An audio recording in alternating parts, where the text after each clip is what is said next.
नमस्कार मित्रांनो, NSB digital Marathi चॅनलमध्ये आपले स्वागत आहे। आज आपण बांधकाम कामगार साईट कधी चालू होणार आहे याबद्दल संपूर्ण अशी माहिती पाहणार आहोत। नवीन नोंदणी तसेच रिन्यूअल कधी करता येईल आपल्याला, नवीन नोंदणी कधी करता येईल आपल्याला, क्लेम आहेत ते क्लेम आपल्याला कधी पास होतील याबद्दल संपूर्ण अशी माहिती आपण आज या व्हिडिओमध्ये पाहणार। रिन्यूअल ज्यांचे फॉर्म रिन्यूअलसाठी आलेले आहेत त्यांचे रिन्यूअल आपल्याला कधी करता येतील असे, आणि दिवाळी बोनस हा मिळेल का, सर्व प्रश्नाची उत्तरे आपण आज या व्हिडिओमध्ये पाहणार आहोत।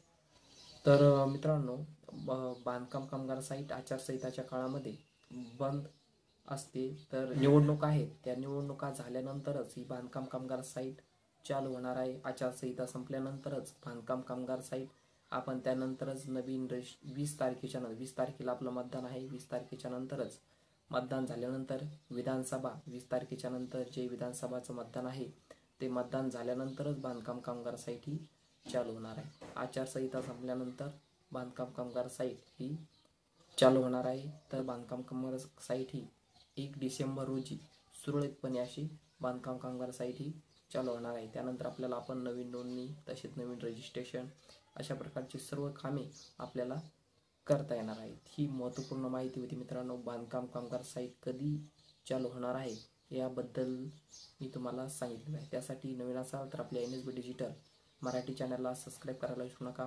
असेच महत्त्वपूर्ण व्हिडिओ आपल्या चॅनलवर येत असतात। धन्यवाद।